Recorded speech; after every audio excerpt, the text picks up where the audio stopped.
আসসালামু আলাইকুম ওরহমতুল্লাহি ওবরাকাতুহু। সম্মানিত দর্শক শ্রোতা মণ্ডলী, কাছে এবং দূরে, দেশে এবং প্রবাসে যে যেখান থেকে আমাদের সাথে যুক্ত হয়েছেন সকলকে পেনভিশন টেলিভিশনের সাপ্তাহিক আয়োজন তাফসিরুল কোরআন প্রোগ্রামের পক্ষ থেকে স্বাগতম জানাচ্ছি। তাফসিরুল কোরআন প্রোগ্রামের আজকের পর্বে আমরা কোরআনুল কারীমের মুফাসসাল অথবা আওসাতে মুফাসসাল অর্থাৎ ছোট্ট সূরাগুলোর মধ্যম সূরা, ছোট্ট সূরাগুলোকে তিন ভাগে ভাগ করা হয়েছে। সূরা হুজুরাত থেকে সূরা নাবা পর্যন্ত লম্বা আপেক্ষিকভাবে ছোট সূরাগুলোর মধ্যে, সূরা নাবা থেকে সূরা আদ-দুহা পর্যন্ত আওসাতে মুফাসসাল বলা হয়। অর্থাৎ এই ছোট্ট সূরাগুলোর মধ্যে মিডিয়াম মানের সূরাগুলোকে আওসাতে মুফাসসাল বলা হয়। আজকে আমরা সূরা আবাসার উপর আলোচনা পেশ করব। সূরা আবাসাকে আমরা দুই পর্বে বিভক্ত করে আলোচনা উপস্থাপন করব। সূরা আবাসা কোরআনুল কারীমের একটি গুরুত্বপূর্ণ সূরা। রাসূলুল্লাহ সাল্লাল্লাহু আলাইহি ওয়াসাল্লামের দাওয়াতি জিন্দেগীর বিভিন্ন পদ্ধতি সেখানে আল্লাহ রাব্বুল আলামিন তুলে ধরেছেন। দাওয়াতি পদ্ধতির মধ্যে মক্কি যুগের সূরাগুলোর মধ্যে তিনটি বৈশিষ্ট্য সাধারণত আমরা পেয়ে থাকি। এর মধ্যে একটি বৈশিষ্ট্য হলো আল উলুহিয়াহ, আল্লাহ রাব্বুল আলামিনের তাওহীদ বা উলুহিয়াত এর প্রমাণ পেশ করা। দ্বিতীয়ত হলো আহদাতুর রিসালাহ, রাসূলুল্লাহ সাল্লাল্লাহু আলাইহি সাল্লামের রিসালাতের সত্যতাকে সেখানে তুলে ধরা।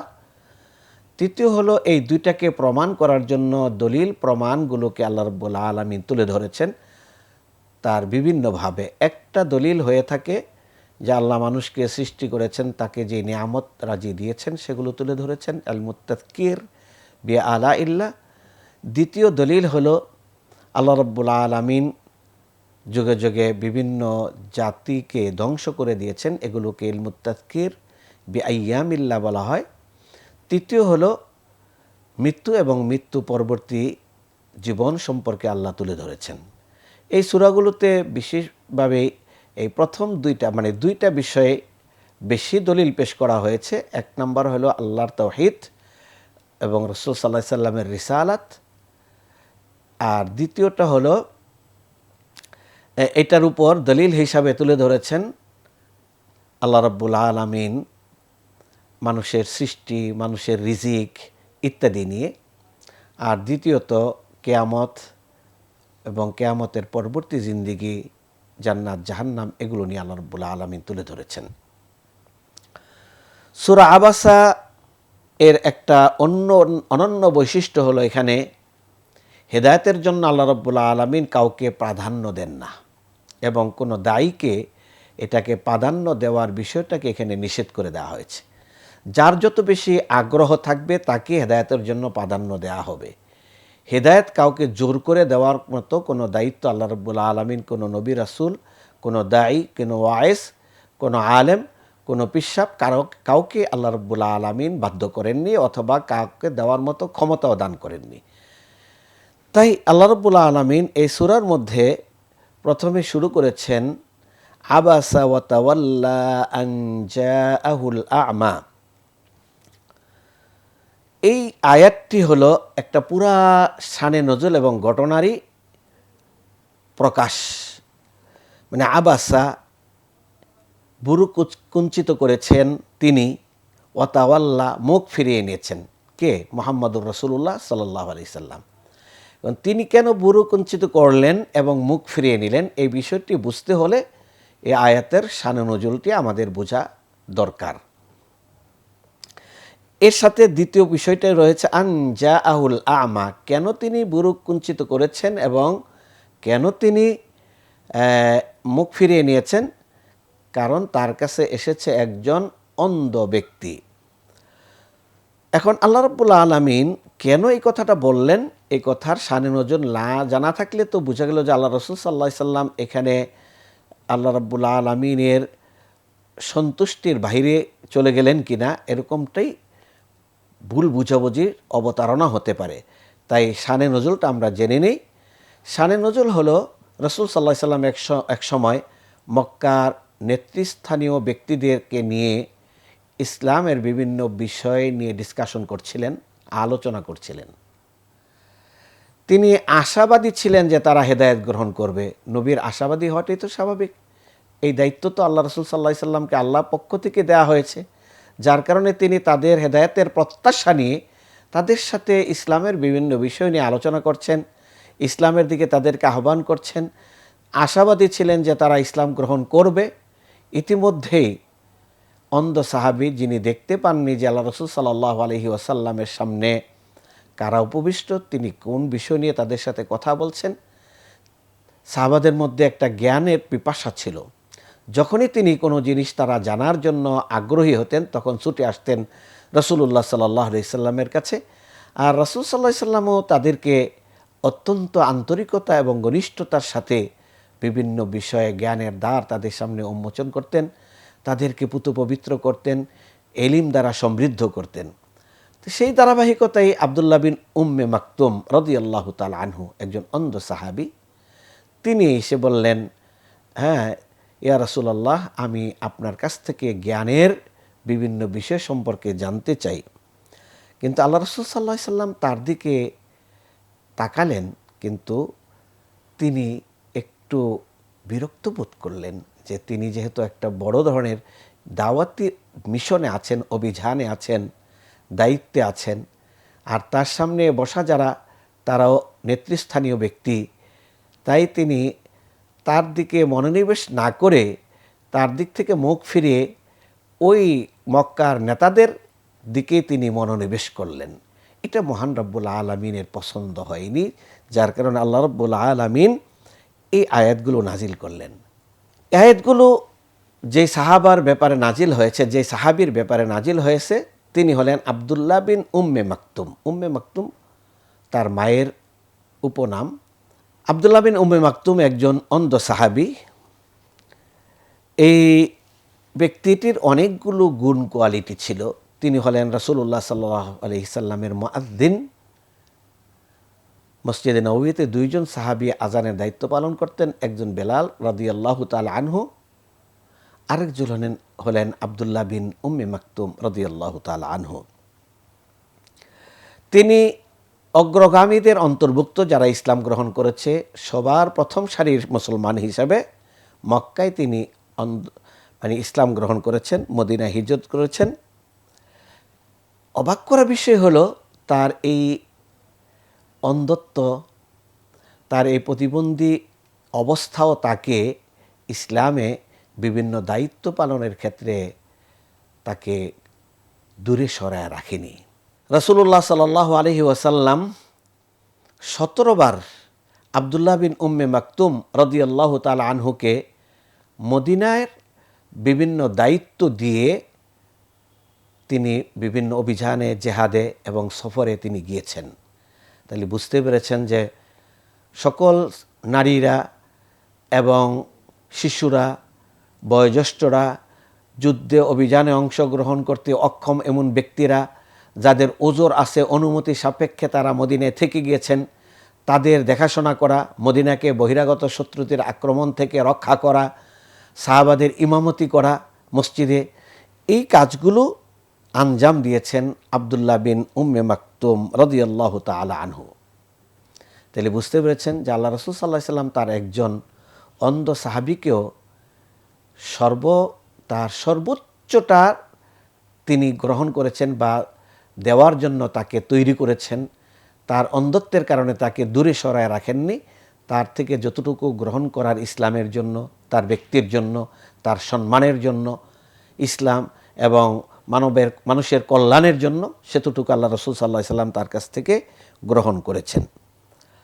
এবং আরও অবাক করা কাণ্ড হলো, এই অন্ধ সাহাবী তিনিও কিন্তু বিভিন্ন সময় যুদ্ধে অংশগ্রহণ করেছেন এবং তার মৃত্যু হয়েছে যুদ্ধের ময়দানে।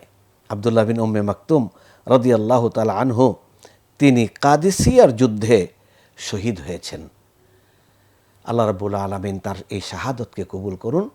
আব্দুল্লাহ বিন উম্মে মাকতুম এই আয়াতগুলো নাজিল হওয়ার পর থেকে যতবারই আল্লাহ রাসূল সাল্লাল্লাহু আলাইহি সাল্লামের কাছে এসেছেন, তিনি আলাদাভাবে আল্লাহ রাসূল তাকে রিসিভ করেছেন, বরণ করেছেন এবং এইভাবে বলেছেন মারহাবান বিমান আতাবানি ফিহি, বিমান আতাবানি আল্লাহু ফিহি, আল্লাহ আমার দরবারে আমার কাছে স্বাগতম সেই ব্যক্তিকে যার ব্যাপারে আল্লাহ আমাকে কিছুটা শাসন করেছেন, হ্যাঁ, আমার ব্যাপারে শাসনমূলক আয়াত নাজিল করেছেন। সে হলে আব্দুল্লাহ বিন উম্মে মাকতুম রাদিয়াল্লাহু তাআলা আনহুম। তো এটাই বলা হয়েছে আন জাআহুল আমা। এই আমা শব্দের অর্থ হলো অন্ধ ব্যক্তি। তাহলে অন্ধ ব্যক্তির আগমনে রাসূলুল্লাহ সাল্লাল্লাহু আলাইহি সাল্লাম বুরু কুঞ্চিত করেছেন এবং মুখ ফিরিয়ে নিয়েছেন। কি কারণটা সেই শানে নজুলের মাধ্যমে আমরা স্পষ্ট হলাম। এরপর আল্লাহ রাব্বুল আলামিন দুইটা এখানে বিষয় উল্লেখ করেছেন, শুধু অন্ধই নাই, তিনি ছিলেন একটু হতদরিদ্র ব্যক্তি, আর মক্কার ব্যক্তিরা ছিল তারা ধনবান ব্যক্তি। আর সেই ধনবান ব্যক্তিদেরকে প্রায়োরিটি দেওয়াটা এটা আল্লাহ রাব্বুল আলামিন পছন্দ করেননি। ইসলাম প্রাধান্য পাবে ইসলামে যে ব্যক্তি ইন্না আকরামাকুম ইনদাল্লাহি আতকাকুম, যে ব্যক্তি বেশি তাকওয়ার অধিকারী সে ব্যক্তি আল্লাহ রাব্বুল আলামিনের কাছে বেশি প্রাধান্য পাবেন, বেশি মর্যাদা পাবেন, এটি স্বাভাবিক। এজন্য কোরআনে কারীম এখানে দুইটা বিষয় তুলে ধরেছেন, একটা হলো চেহারার ভঙ্গিমা, আরেকটা হলো শারীরিক ভঙ্গিমা, বডি ল্যাঙ্গুয়েজ। তো চেহারার ভঙ্গিমা হলো রাসূলুল্লাহ সাল্লাল্লাহু আলাইহি সাল্লাম চেহারার মধ্যে অপছন্দনীয় ভাবটা ফুটে উঠেছে, আর শারীরিক ভঙ্গিমাটাকে আল্লাহ রাব্বুল আলামিন বলছেন তাওয়াল্লা, তিনি অন্যদিকে মুখ ফিরিয়ে নিয়েছেন। এই দুইটা দিক আল্লাহ রাব্বুল আলামিন তুলে ধরেছেন। কি কারণ সেটাও আল্লাহ রাব্বুল আলামিন বলে দিয়েছেন। এইবার আল্লাহ রাব্বুল আলামিন বলতেছেন ওমা ইউদরিকা লাআল্লাহু ইয়াজ্জাক্কা, ওমা ইউদরিকা, আর কিসে আপনাকে জানাবে যে সে হয়তো পরিশুদ্ধ হতো। কে? আব্দুল্লাহ বিন উম্মে মাকতুম রাদিয়াল্লাহু তাআলা আনহু। তিনি যখন ইসলামের কোনো বিধানের কথা শুনবেন, তাওহীদের কথা শুনবেন, পরকালের কথা শুনবেন, তিনি অকপটে সেটা গ্রহণ করবেন, এটাই তার ঈমানের দাবি, যেহেতু তিনি একজন মুমিন। ওমা ইউদরিকা লাআল্লাহু ইয়াজ্জাক্কা, তিনি পুত পবিত্র হবেন, নিজের আত্মাকে পরিশুদ্ধ করবেন, অথবা আউ ইয়াযাক্কারু, তিনি উপদেশ গ্রহণ করবেন। তাযাক্কুর মনে শব্দটা তাযকিরা থেকে এসেছে, অর্থাৎ উপদেশ গ্রহণ করা, নসিহামূলক কথা শুনে সেখান থেকে নসিহার উপদেশ আলোকে নিজের জীবনকে পরিচালিত করা। ফাতানফাউহু যিকরা, তিনি উপদেশ বাণী শুনলে সেই উপদেশ বাণী তাকে কল্যাণ দিবে, কল্যাণ সাধন করবে। তানফাউহু আয-যিকরা, উপকারে আসতো তার।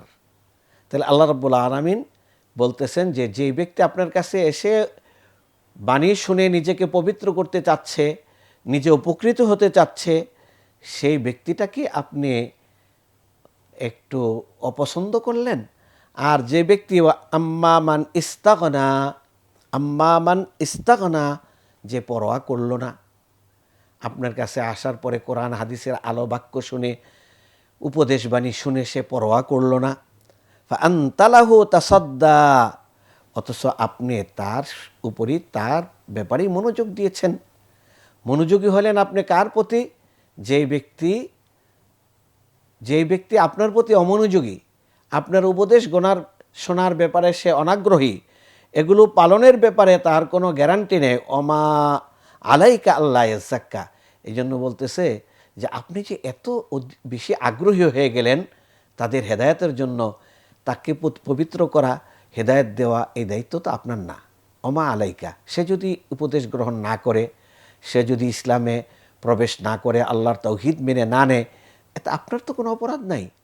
মা আনজালনা আলাইকাল কোরআনা লিতাশকা, আপনাকে কষ্টে ফেলে দেওয়ার জন্য আল্লাহ রাব্বুল আলামিন এই কোরআন নাজিল করেননি। আপনার দায়িত্ব হলো যে ব্যক্তি শোনার জন্য আগ্রহী, কল্যাণ লাভ করতে চায়, তাকে আপনি শোনাবেন। যে কল্যাণ লাভ করতে চায় না তাকে শোনানোর দায়িত্ব আপনার না। ওমা আলাইকা আল্লাহ ইয়াজ্জাক্কা। এরপর আবারও বলতেছেন ও আম্মা মান জাকা ইয়াসআ, যে ব্যক্তি আসলো খুব আগ্রহ নিয়ে, ছুটে আসলো, দৌড়িয়ে আসলো আপনার কাছে।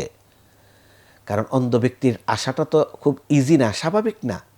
তিনি এসেছেন, লাঠিতে ভর করে এসেছেন, পথ চিনতে চিনতে আস্তে ধীরে তিনি এসেছেন, কষ্ট করে এসেছেন, এই জন্য বলে ইয়াসআ, কষ্ট করে এসেছেন, চেষ্টা করে এসেছেন।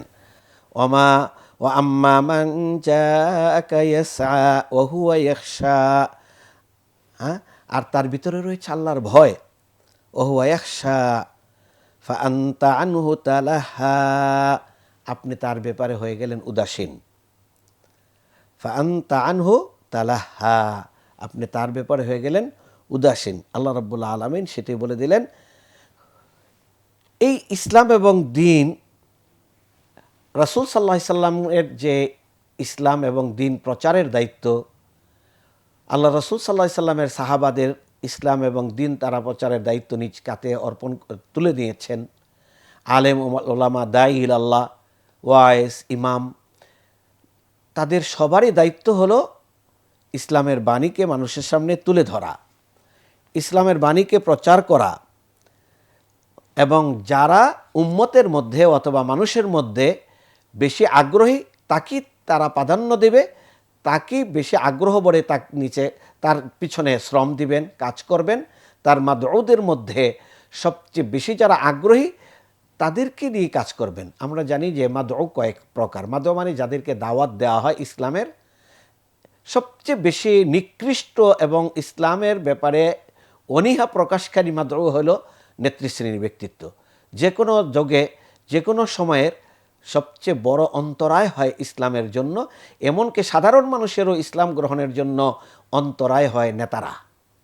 এই জন্য কোরআনে কারিমে কাল আল মালা, তাদেরকে মালা বলেছে। মালা মানে হলো সমাজের মধ্যে যারা নেতৃত্ব গ্রহণ করেছে তারা, কারণ তাদের একটা ভয় আছে, তাদের নেতৃত্ব খর্ব হবে, তাদের পাওয়ার চলে যাবে, তাদের অনেক কিছু নষ্ট হয়ে যাবে, সুযোগ সুবিধা নষ্ট হয়ে যাবে। এই জন্য তারা সেখানে প্রধান অন্তরায় হয়ে দাঁড়ায়। আর সবচেয়ে বেশি ইসলাম দ্বারা উপকৃত হয় কারা? যারা সাধারণ জনগণ, এটিকে বলা হয় জমহুর, সাধারণ পাবলিক। যারা সাধারণেরা ইসলাম বেশি গ্রহণ করে, আর সাধারণদেরকে বাধা দেয় হলো নেতারা। এই জন্য এইখানে নেতা এবং একজন সাধারণ ব্যক্তির ব্যাপারে আলোচনা আল্লাহ রাব্বুল আলামিন তুলে ধরলেন। এই জন্য দাঈ আল্লাহদের কাজ হলো কে নেতা, কে প্রভাবশালী, কার অর্থবিত্ত বেশি, সেদিকে মনোনিবেশ না করে যে ব্যক্তির ভিতরে ইসলাম গ্রহণের আগ্রহ বেশি তাকে প্রাধান্য দেওয়া, তাকে নিয়ে কাজ করা। এটি আমরা এই আয়াতগুলো থেকে পাইলাম। এখানে একটা চমৎকার ইসলামের কায়দা রয়েছে। দাওয়াতি কার্যক্রমের একটি মূলনীতি আছে। সেই মূলনীতিটা এভাবে বলা হয়, লা ইউতরাকু আমরুন মা'লুমুন লিআমরিন মাওহুমিন। যে জিনিসটা আমার জানা আছে যে এটা অবশ্যই এটা হবে, আর একটা জিনিস আমার সম্ভাবনা আছে, তাহলে সম্ভাবনাময় কাজের জন্য আমাকে নিশ্চিত কোনো কাজকে ছেড়ে দেওয়া যাবে না। অর্থাৎ নিশ্চিতটাকে আগে আমাকে গ্রহণ করতে হবে, এরপরে সম্ভাবনাময়টার পিছনে আমাকে সময় ব্যয় করতে হবে। দ্বিতীয়ত আরেকটা হলো, যে জিনিসটা বাস্তবায়িত হবেই আমি জানি, সেটাকে আমাকে প্রাধান্য দিতে হবে, যেটা বাস্তবায়িত হওয়া না হওয়ার দুইটারই সম্ভাবনা রয়েছে। তাহলে এখানে আমরা যে দাওয়াতি কাজের মূলনীতি পাইলাম, আব্দুল্লাহ বিন উম্মে মাকতুম, তাকে আল্লাহ রাসূল সাল্লাল্লাহু আলাইহি সাল্লাম দিনের বাণী শোনাইলে তিনি গ্রহণ করবেন এটা নিশ্চিত ছিল। আর মক্কার কাফেরেরা গ্রহণ করবে কি করবে না এটা সম্ভাবনা ছিল। অতএব রাসূল সাল্লাল্লাহু আলাইহি সাল্লামকে আল্লাহ রাব্বুল আলামিন শিখিয়ে দিলেন যে আপনি সম্ভাবনাটাকে প্রাধান্য দিবেন না, নিশ্চিত যেটা সেটাকে আপনি প্রাধান্য দেবেন, এইটাই স্বাভাবিক। দ্বিতীয় পর্যায়ে আল্লাহ রাব্বুল আলামিন 11 থেকে নিয়ে আবার একটা আলোচনা শুরু করেছেন উপদেশ নিয়ে। এতক্ষণ তো উপদেশ বাণী গ্রহণ করা না করার দৃষ্টিকোণ থেকে কাকে দাঈ ইলাল্লাহ বেশি অগ্রাধিকার দিবেন এই বিষয়টাকে আলোচনা করা হলো। এইবার আলোচনা করা হচ্ছে যে বাণী বা যে উপদেশ নিয়ে আমরা কাজ করব, এই বাণী এবং উপদেশ এটা কি জিনিস, এইটা নিয়ে আল্লাহ রাব্বুল আলামিন আলোচনা শুরু করলেন। কাল্লা ইন্নাহা তাযকিরা, এই যে উপদেশ, এই যে আলোচনা, এই ওয়াজ নসিহত, এগুলো হলো তাযকিরা, এটা আল্লাহর পক্ষ থেকে মানুষকে স্মরণ করে দেওয়া। কাল্লা ইন্নাহা তাযকিরা, কখনো নয়, এটা তো উপদেশ বাণী, এটা উপদেশ বাণী। এই ওয়াজ নসিহত আলোচনা নবীদের দাওয়াত এগুলো হলো উপদেশ বাণী। এই উপদেশ বাণী আল্লাহ রাব্বুল আলামিন পাঠিয়েছেন নবীর মাধ্যমে ওহীর বাণী হিসাবে। ফামান শাআ যাকারাহ, এবং আল্লাহ রাব্বুল আলামিন বলতেছেন এই উপদেশ বাণী গ্রহণ করা না করার ক্ষেত্রে আল্লাহ রাব্বুল আলামিন কাউকে বাধ্য করেন না। গ্রহণ করা না করার ক্ষেত্রে আল্লাহ কাউকে বাধ্য করেন না, বরং আল্লাহ তাকে অপশন দিয়েছেন, ইচ্ছা করলে তুমি গ্রহণ করতে পারো, ইচ্ছা করলে তুমি গ্রহণ নাও করতে পারো। এখন ইচ্ছা করলে সে গ্রহণ করলো, ইচ্ছা করলে গ্রহণ করবে না, এই এখতিয়ার আল্লাহ রাব্বুল আলামিন মানুষকে দিয়েছেন। এটা আল্লাহ রাব্বুল আলামিন সূরা আল কাহফে এইভাবে বলেছেন, ওয়াকুলিল হাক্কু মির রাব্বিকুম, সত্য আল্লাহর পক্ষ থেকে আগত। ফামান শাআ ফালিয়ুমিন ওয়া মান শাআ ফালিয়াকফুর, যে ইচ্ছা করে সে সত্যের প্রতি ঈমান আনতে পারে, আর যে ইচ্ছা না করে সে সত্যকে প্রত্যাখ্যান করতে পারে। এই ক্ষমতা অথবা এই এখতিয়ার আল্লাহ রাব্বুল আলামিন মানুষকে দিয়েছেন। মানুষ ইচ্ছা করলে সে সত্য গ্রহণ করতে পারে, ইচ্ছা করলে সে সত্যকে প্রত্যাখ্যান করতে পারে। ফামান শাআ ফালিয়ুমিন ওয়া মান শাআ ফালিয়াকফুর। এখানে একটা তাকদীরের মাসআলা আলোচনা হয় আসে। এটা আমরা সূরাতুত তাকবীরের, সূরা তাকবীর সামনের সূরার শেষ পর্বে আমরা আলোচনা করব ইনশাআল্লাহ। ওইখানে ইল্লা ইনশা আল্লাহ ওমা তাশাউনা ইল্লা ইনশা আল্লাহু রাব্বুল আলামিন, এই আয়াতের আলোচনা করতে গিয়ে সেখানে ইনশাআল্লাহ আমরা এটা আলোচনা করব।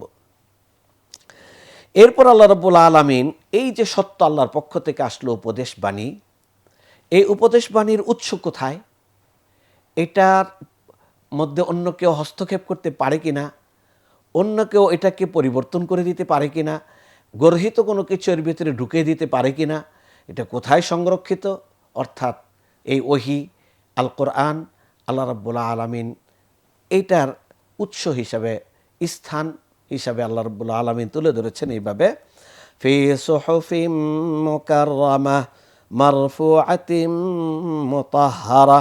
এখানে দুইটা চমৎকার বিষয় আল্লাহ বলছেন। এটা আছে মর্যাদা সম্পন্ন লিপিসমূহে। সহিফা বলা হয় লিপি, যেখানে কোনো কিছু লিখে রাখা হয়। মারফুআতিম মুতাহহারা, এটার মর্যাদা কি, এটার স্থান কোথায়, এটার সম্মান কতটুকু, এটা তুলে ধরেছেন, যা উন্নত এবং পবিত্র। মারফুআতুন মানে মর্যাদাশীল, পবিত্র। মুতাহহারা, এখানে কোনো শয়তানি শক্তি, অপশক্তি, কোনো কিছু এখানে টাচ করা, স্পর্শ করা, হস্তক্ষেপ করার মতো ক্ষমতা নেই। সকল প্রকার শয়তানি শক্তি থেকে আল্লাহ রাব্বুল আলামিন এটাকে সংরক্ষণ রেখেছেন। এই কোরআন কোথায় সংরক্ষিত সে ব্যাপারে মহান রাব্বুল আলামিন বলছেন সূরা বুরুজের ২২-২৩ নম্বর আয়াতে, বাল হুয়া কুরআনুম মাজিদ ফি লাওহিম মাহফুজ, আমার সেই পবিত্র কোরআন লৌহে মাহফুজে সংরক্ষিত। তো লৌহে মাহফুজে সংরক্ষিত, এটা আবার সূরা যুখরুফে আরও স্পষ্ট করে আল্লাহ বলতেছেন, ওয়া ইন্নাহু ফি উম্মিল কিতাবি লাদাইনা লাআলিয়্যুন হাকীম, এই কোরআন মূলত সংরক্ষিত লিপিবদ্ধ উম্মুল কিতাবে, লাদাইনা আমার কাছে, আলিয়ুন আমি আলী, হাকিম প্রজ্ঞাশীল।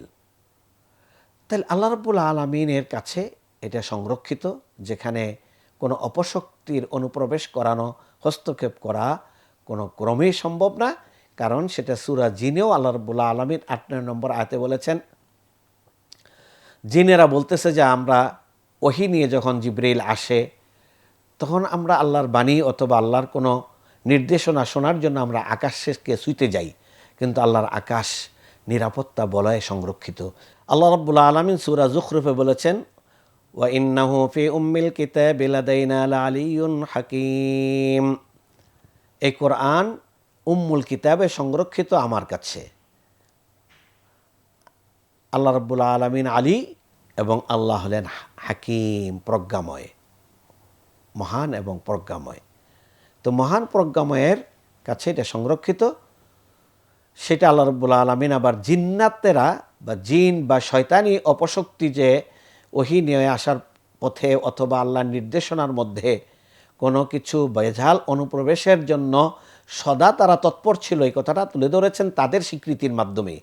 সূরা জিনের ৮-৯ নম্বর আয়াতে আল্লাহ বলতেছেন, জিনেরা বলতেছে ওয়া আন্না লামাসনাস সামা ফাওয়াজাদনাহা মুলিআত হারাসান শাদীদান ওয়া শুহুবা, আমরা আকাশ স্পর্শ করতে যাই, কিন্তু সেখানে গিয়ে দেখি সেটা কঠিন নিরাপত্তায় বলে আল্লাহ রাব্বুল আলামিন সংরক্ষিত করে রেখেছেন। আমাদের সেখানে যাওয়ার মতো কোনো ক্ষমতা নাই। তবে আমরা ওয়া আন্না কুন্না নাকউদু মিনহা মাকআইদা লিস-সামঈ, তখন আমরা বিভিন্ন ঘাঁটিতে উৎপেতে বসে থাকি যে আল্লাহর কোনো নির্দেশনা আগাম আমরা শুনতে পাই কিনা, সে আশায়। কিন্তু তাতেও আমাদের রক্ষা নেই। ওয়া আন্না কুন্না নাকউদু মিনহা মাকআইদা লিস-সামঈ ফামান ইয়াসতামি'ল আনা ইয়াজিদ লাহু শিহাবার রাসাদা, অগ্নিস্ফুলিঙ্গ তাদেরকে ধাওয়া করে জ্বালিয়ে ভস্মীভূত করে দেয়। তাহলে আল্লাহ রাব্বুল আলামিনের কাছে গিয়ে আল্লাহর কোরআনের মধ্যে, ওহির মধ্যে কেউ বেঝাল করবে এমন ক্ষমতা কারও নেই। সেটা আবার আল্লাহ বলে দিয়েছেন যে ওহি দিয়ে যখন আমি জিবরাইলকে পাঠাই, জিবরাইলের পরিচয় সামনে আসবে এবং সেই ওহি দিয়ে কীভাবে পাঠানো হয় আল্লাহর পক্ষ থেকে, সেটা আমরা সূরা তাকবীরের সেকেন্ড পর্বে আমরা আলোচনা করব ইনশাআল্লাহ। এ পর্যায়ে আমরা যে বিষয়টা বলতে চাচ্ছি, গুরুত্বপূর্ণ বিষয়, সেটা হলো এখানে আল্লাহ রাব্বুল আলামিন বলছেন মারফুআতুন মুতাহহারা। এটা হলো মারফুআতুন মুতাহহারা, সম্মানিত, এবং মুতাহহারা পবিত্র। তাহলে মারফুআ সম্মানিত বা উন্নত এবং পবিত্র। এই পবিত্রতার কারণে এখানে একটা প্রশ্ন জাগে যে আল্লাহর কোরআন অজু ছাড়া বিনা অজুতে স্পর্শ করা যাবে কিনা। এই ব্যাপারে কোরআনুল কারীমের একটি আয়াতও রয়েছে সূরা ওয়াকিয়ার, লা ইয়ামাসসুহু ইল্লাল মুতাহহারুন, এটাকে স্পর্শ করে পবিত্ররাই। একটা হাদিস পাওয়া যায় আবু দাউদে বর্ণিত, লা ইয়ামাসসুল কোরআন ইল্লা তাহিরুন, কোরআন শুধু পবিত্ররাই স্পর্শ করবে। এখান থেকে আল্লামা ইবনুল কুদামাহ, যিনি হাম্বলি মাযহাবের একজন প্রখ্যাত আলেম ছিলেন, তার একটা বড় ফিকহের কিতাবও রয়েছে ইবনুল কুদামার, তিনি বলছেন যে সাহাবাদের এই ব্যাপারে এজমা রয়েছে যে কোরআন অজু ছাড়া ধরা যাবে না। শেখ আল উসাইমিন রাহিমাহুল্লাহ, বিগত শতকের একজন প্রখ্যাত ইসলামী স্কলার, গ্র্যান্ড মুফতি সৌদি আরবের, রাহিমাহুল্লাহ, তিনি বলেছেন কোরআন শুধুমাত্র জুনুব অবস্থায়, অর্থাৎ যার গোসল ফরজ, সে স্পর্শ করবে না এবং সে সেটাকে পড়বে না। আর বাকি সবার জন্যই সেটা স্পর্শ করার এবং পড়ার অনুমতি রয়েছে। শেখ আলবানী তিনিও কোরআন অজু ছাড়া ধরা যাবে এই পক্ষে তিনি মত দিয়েছেন। আর কেউ কেউ হায়েজ, নেফাস এবং জুনুব, এই তিনটাকে কোরআন না ধরার জন্য বলে দিয়েছেন যে যার হায়েজ নেফাস আছে এই অবস্থায় এবং যার গোসল ফরজ আছে, এই তিন অবস্থায় কোরআন ধরা যাবে না, তবে পড়া যাবে। জুনুবের জন্য পড়াও যাবে না, ধরাও যাবে না। হায়েজ নেফাস অবস্থায় পড়া যাবে, কারণ আমরা মনে করি যে হায়েজ নেফাস অবস্থায় যদি কোরআন পড়া, ধরতে গেলে একটু হাত মোজা পরে নিল। আর অনেকেরই কোরআনের হাফেজ হচ্ছে, অনেকে আছে কোরআন এর শিক্ষক শিক্ষিকা, তাদের জন্য এটা ধরা অনেক সময় অপরিহার্য হয়ে যায়। এই জন্য ধরা যাবে মর্মেই প্রাধান্য মত রয়েছে, সেটাকে আমরা অনুসরণ করতে পারি। এবং ধরার ক্ষেত্রে আমরা মনে করি যে কোরআনটাকে সাধারণ ইজি অন্য পুস্তকের মতোই যেন আমরা না মনে করি। এটা আল্লাহর পক্ষ থেকে বলছেন যে আল্লাহ নিজেই মারফুআতুম মুতাহহারা, সে দৃষ্টিকোণ থেকে আমরা এটাকে একটু গুরুত্বের সাথে, আজামাতের সাথে, মনের মধ্যে আল্লাহর ভয় নিয়ে যেন আমরা সেটাকে টাচ করি, স্পর্শ করি। সে দৃষ্টিকোণ থেকে এটা অজুসহ ধরাটাই আমাদের জন্য সমচ্চীন মনে করি আমি। বেঈদি সাফারা, সাফারা শব্দটি সাফেরের বহুবচন, তার অর্থ হলো লিপিকার। এই লিপিকার দ্বারা কাদেরকে উদ্দেশ্য করা হয়েছে, বা দূত, দুই অর্থে ব্যবহৃত হয়। কেউ বলছেন যে এটা দূত ফেরেশতা, যারা এই কোরআনকে বহন করে নিয়ে এসেছেন মুহাম্মদুর রাসূলুল্লাহ সাল্লাল্লাহু আলাইহি ওয়াসাল্লামের কাছে। আবার কেউ এটার অর্থ করেছেন ভাব যে নবী এবং নবী সাল্লাল্লাহু আলাইহি সাল্লামের ওহী লেখক সাহাবাগণকে এখানে উদ্দেশ্য করা হয়েছে, কারণ তাদের হাতে আল্লাহ রাব্বুল আলামিন কোরআন, রাসূল সাল্লাল্লাহু আলাইহি সাল্লাম কোরআন লিপিবদ্ধ করার কাজ আঞ্জাম দিয়েছেন। আবার কেউ বলেছেন যে না, এটার দ্বারা উদ্দেশ্য হলো আলেমগণ, তারাও এই সাফারার অন্তর্ভুক্ত, কারণ তারা নবী ও সাধারণ উম্মতের মধ্যকার দূত। কারণ নবী সাল্লাল্লাহু আলাইহি সাল্লামের মৃত্যুর পরে আলেমদেরই দায়িত্ব হলো উম্মতের হেদায়েতের কাজ করা, তাদেরকে দিক নির্দেশনা দেওয়া। আবার একটা হাদিস রয়েছে সহিহ মুসলিমে 798 নম্বর হাদিস, সেখানে আল্লাহ রাসূল সাল্লাল্লাহু আলাইহি সাল্লাম বলেছেন, আল মাহিরু বিল কোরআন মা সাফারাতিল কিরামিল বারারা, যারা কোরআনে প্রাজ্ঞ ব্যক্তি, কোরআনে যারা পণ্ডিত ব্যক্তি, এই ব্যক্তিদের সম্মান হলো মা সাফারাতিল কিরামিল বারারা, ওই পবিত্র ফেরেশতা সম্মানিত, তাদের সাথে তাদের সম্মান। এরপরে আল্লাহ রাব্বুল আলামিন বলতেছেন, ওয়াল্লাযী ইয়াকরাউল কোরআন ওয়া ইয়াতাতাআত্তাউ বিমা ফীহি ওয়া হুয়া আলাইহি শাক্কুন ফালাহু আজরান, যে ব্যক্তি কোরআন পড়ল সাবলীলভাবে আর যে ব্যক্তি কোরআন পড়ল জড়তা নিয়ে, উভয়ের জন্য আল্লাহ রাব্বুল আলামিন সওয়াব দিয়েছেন। তবে যে জড়তা নিয়ে বারবার কষ্ট করে কোরআন পড়ছে তাকে আল্লাহ রাব্বুল আলামিন ডবল সওয়াব দিবেন। এটা কোরআনের এই একটা হাদিসে আল্লাহ রাসূল সাল্লাল্লাহু আলাইহি ওয়াসাল্লাম সহিহ মুসলিমের হাদিসটিতে বলেছেন। এরপর আল্লাহ বলছেন কিরামিম বারারা, সম্মানিত অনেককার, অর্থাৎ এই ফেরেশতাদের অথবা লিপিকারদের সম্মান মর্যাদা এখানে তুলে ধরা হয়েছে। সর্বশেষ আমরা এই আলোচনার সমাপ্তি টানতে পারি যে আল্লাহ রাব্বুল আলামিন দাওয়াতি দ্বীনের দায়িত্ব আমাদেরকে দিয়েছেন এবং রাসূল সাল্লাল্লাহু আলাইহি সাল্লামের পরে উম্মার দায়িত্বে এই দায়িত্ব পালন করবেন। দায়িত্ব পালনের ক্ষেত্রে যার যত বেশি আগ্রহ তাকেই বেশি প্রাধান্য দিবেন। এবং আমরা বলেছি যে নেতারাই ইসলামের জন্য সবচেয়ে বেশি অন্তরায় হয় সব যুগেই, আর সাধারণরা ইসলামের প্রতি বেশি তাদের অনুরাগ থাকে। অতএব যার যত বেশি অনুরাগ থাকবে তাকে প্রাধান্য দিতে হবে আমাদেরকে। 2 নম্বর হলো আমাদের দাওয়াতি কাজ করতে হবে কোরআন এবং সুন্নাহর মাধ্যমে। কোরআনুল কারীমের এই দাওয়াতের জন্যই নবী রাসূল সাল্লাল্লাহু আলাইহি সাল্লাম প্রেরিত হয়েছেন, সাহাবায়ে কেরাম সেই কোরআনের জন্যই মানুষকে দাওয়াত দিয়েছেন। অতএব কোরআন সুন্নাহ ভিত্তিক দাওয়াত আমাদেরকে সমাজে চালু করতে হবে। 3 নম্বর হলো কোরআনের মর্যাদা, কোরআন সংরক্ষিত, এখানে কোনো ধরনের বাতিল এর হস্তক্ষেপ করার, কোনো ধরনের শয়তানি শক্তি এখানে কোনো ধরনের হস্তক্ষেপ করার কোনো সুযোগ কোরআনের মধ্যে নেই। আল্লাহ রাব্বুল আলামিন চতুর্থত আমরা বুঝতে পারছি যে এই কোরআনের মর্যাদা আমাদেরকে রক্ষা করতে হবে, শুধু গিলাপবদ্ধ অবস্থায় নয়, এই কোরআনকে আমল করা, দাওয়াতি ময়দানে এই কোরআনকে ছড়িয়ে দেওয়া, এই মহান দায়িত্ব আমাদেরকে পালন করতে হবে। আল্লাহ আমাদেরকে সেই তৌফিক দান করুন, আমিন। ওয়া সাল্লাল্লাহুম্মা আলা নবিয়িনা মুহাম্মদ ওয়া আলিহি ওয়া সাহবিহি আজমাইন। আসসালামু আলাইকুম ওয়া রাহমাতুল্লাহি ওয়া বারাকাতুহু।